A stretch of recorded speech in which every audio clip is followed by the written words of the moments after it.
waraabdee irratti duutee jirti. Haga akka gartee Haacaaluu Hundeessaa dhabamsiisanitti illee haga dhabamsiisanitti isaan osoo dandeetti.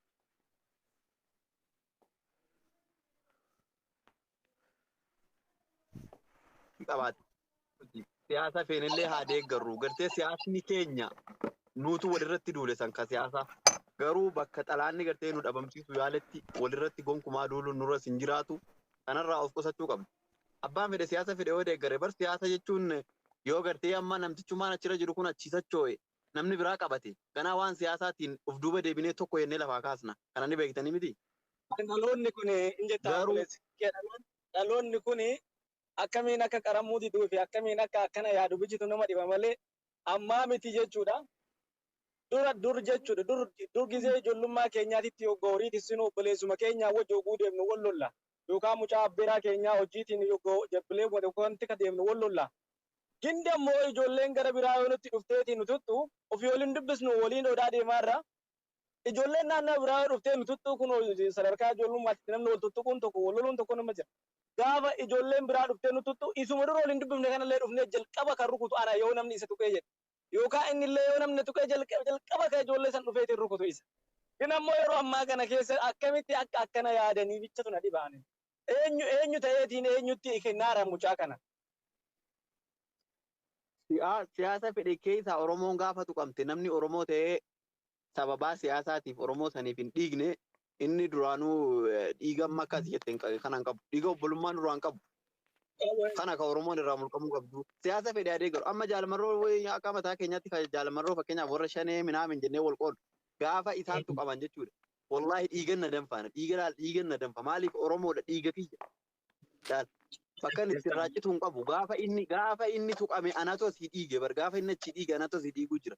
Dhiiga kiyya ilmaan abbaa takkaati. Saniifuu yaada ilaalcha. Alagaan ammoo addaan nun qoonne bar Oromoo jette malee taakkalaa uumaatti narrabsine baradha. Oromoodha malee taakkalaa uumaatii miti onna arrafamee jedhe bar. Oromoo waan bakka bu'ee bulchaa jiruufidha wanni inni arrabsame. Sababa biraan qabu. Hundumatu jeeqame maa? Hunduma keenya Osoo nama jeeqame. isaanii taate akkana gooti. Eenyuunni? Maqaa jaalmarroodhaanii maqaa jaalmarroo nuufne beeksaan amma kan isaan naani isin ilmaan Oromoo jedhaniiti miti kan namni mucaa cuucaa turan. Eelaa waan jedhan agartee Akka hin kennanne malee. kushee namtichatii isaanii san maqaa deema viidiyoo lammaffaa tokko irratti kan waraabame maqaa dhahee nama nagaa Bitsuusa'u jedhee nama nagaa eenyu namicha feestaaliin deemu kana eenyu bara hundaa'u maqaa isaa. Maal nagaa jedhamu Oromoo.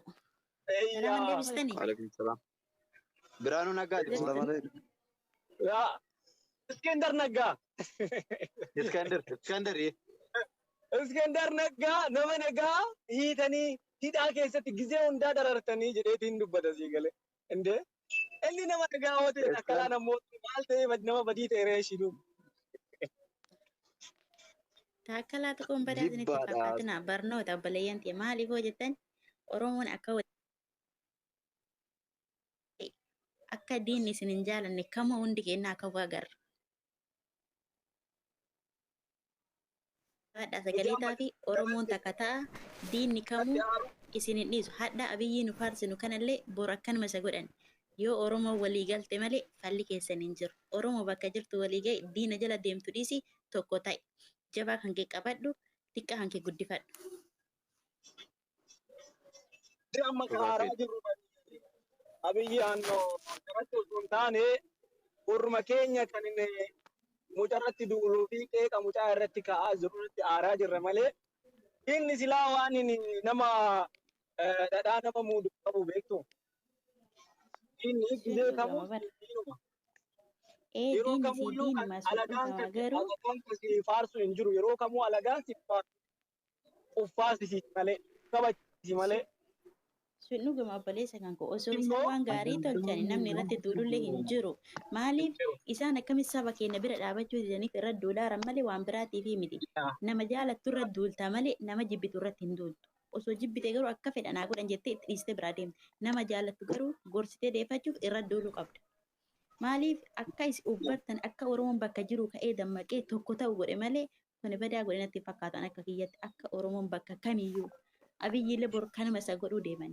Odoo inni hadhamaa wajjin deemu boruma jedhanii kanuma isa godha isallee. isaanuu himanii Kalas. jiran viidiyoo sana keessatti Jedhanii miti moo. viidiyoo sana keessatti himanii jiran abiyyillee atii fi abiyyillee Dhagayeera sanis. Akkasuma Sana. tokko Ee.